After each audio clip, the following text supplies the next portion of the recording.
Assalamualaikum warahmatullahi wabarakatuh. Bagaimana kabarnya hari ini?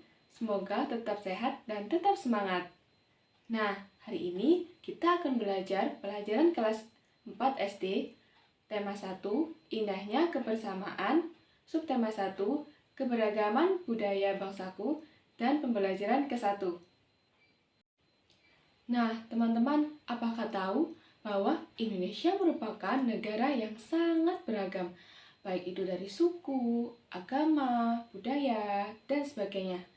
Nah, keberagaman tersebut merupakan anugerah dari Tuhan Yang Maha Esa, sehingga kita harus mensyukurinya. Nah, agar teman-teman lebih paham tentang keberagaman budaya, teman-teman bisa membaca teks bacaan yang berjudul Pawai Budaya.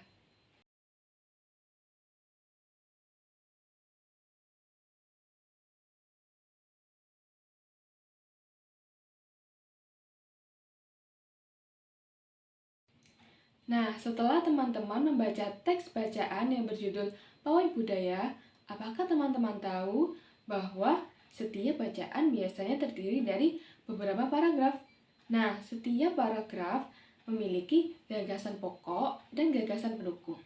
Apa sih gagasan pokok itu? Nah, gagasan pokok itu adalah ide utama yang dibahas dari suatu paragraf. Gagasan pokok ini biasanya disebut dengan kalimat utama. Sedangkan gagasan pendukung adalah uraian atau tambahan informasi untuk gagasan pokok. Nah, gagasan pendukung ini biasanya disebut dengan kalimat penjelas. Keberagaman di Indonesia. Banyak bentuk keberagaman di Indonesia, mulai dari keberagaman suku, keberagaman agama, keberagaman ras, dan ada juga keberagaman golongan. Keberagaman adalah sesuatu kondisi dalam masyarakat yang terdapat banyak perbedaan dalam berbagai bidang.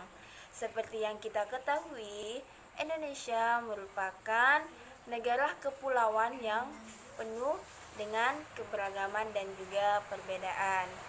Perbedaan tersebut meliputi yang pertama ada suku bangsa, ras, agama, dan antar golongan. Perbedaan merupakan keniscayaan di mana kita wajib bersyukur dan menjaganya. Keberagaman budaya. Yang pertama ada rumah adat. Di sini kita membahas rumah adat Baduy. Rumah adat suku Baduy dapat kita temui di Provinsi Banten, Jawa Barat. Bentuk rumah adat suku Baduy sering disebut dengan istilah dulang ngapak. Rumah adat Baduy berbentuk panjang dan rumah adat Baduy ini memiliki beberapa ciri-ciri. Yang pertama, dindingnya terbentuk dari bilik atau bambu. Yang kedua, rumah yang dibangun tidak boleh menyentuh tanah. Yang ketiga, tiang-tiang harus dilandasi batu. Yang keempat, tidak memiliki jendela. Dan yang terakhir, tiangnya terbuat dari ijuk pohon kelapa. Rumah adat Papua memiliki nama Honai, yang ini merupakan bentuk bulat yang bertujuan dapat menahan angin yang kencang dan mengurangi hawa dingin di pegunungan. Rumah adat Honai ini memiliki filosofi hidup, yaitu bersamaan dan rukun. Ciri-cirinya diantara lain yang pertama, tinggi rumah kurang lebih 2,5 meter. Kedua, bentuk atap bulat dan terbuat dari jerami. Ketiga, memiliki satu pintu dan tidak memiliki jendela. Selain itu juga berfungsi sebagai tempat melantik anak laki-laki untuk menjadi yang lebih kuat. Kedua, menyimpan alat perang. Dan ketiga, tempat menyusun strategi. Tarian Gending Sriwijaya. Tarian ini berasal dari daerah Sumatera Selatan. Tarian Gending Sriwijaya dimainkan 9 orang penari wanita yang berbusana adat Asian Gede dan dikawal oleh 2 orang penari yang membawa payung dan tombak. Tarian ini dipersembahkan untuk para tamu yang berkunjung ke Sumatera Selatan. Gerakan ini merupakan ciri khas sikap masyarakat yang ramah, tulus, dan terbuka. Tarian ini diciptakan pada tahun 1944 dengan tujuan generasi muda dapat mengingat bahwa bangsa Indonesia adalah bangsa yang besar memiliki jiwa kebersamaan. Selanjutnya adalah tari serimpi.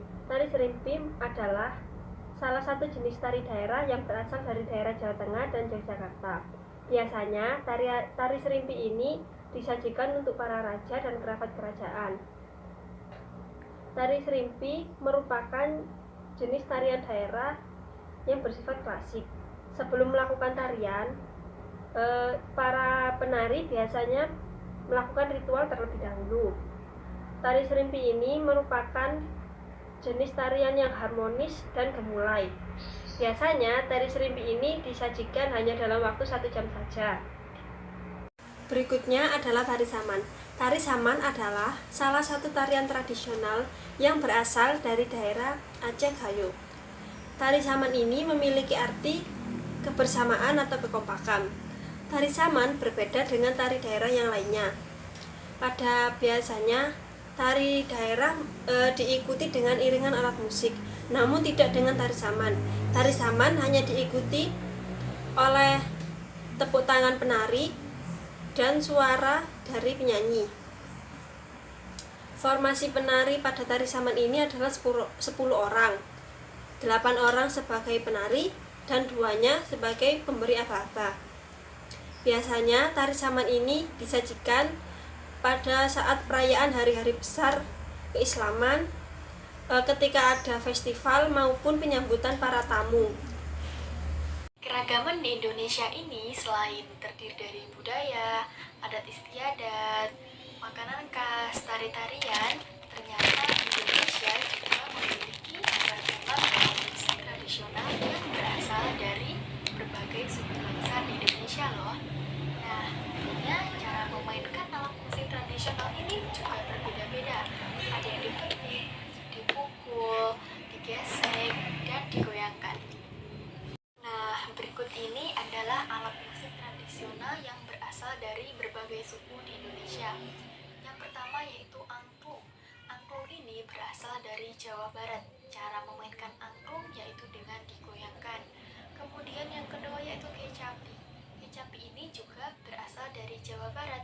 Namun berbeda dengan angklung, kecapi ini dimainkan dengan cara dipetik. Kemudian rebab.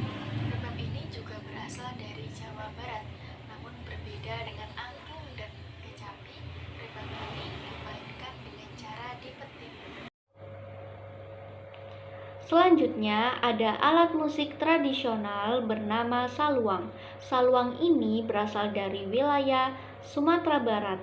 Cara memainkannya adalah dengan cara ditiup. Setelah itu ada alat musik tradisional lainnya bernama kendang.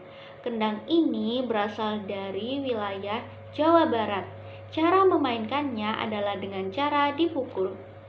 Lalu ada alat musik tradisional lainnya juga bernama tifa.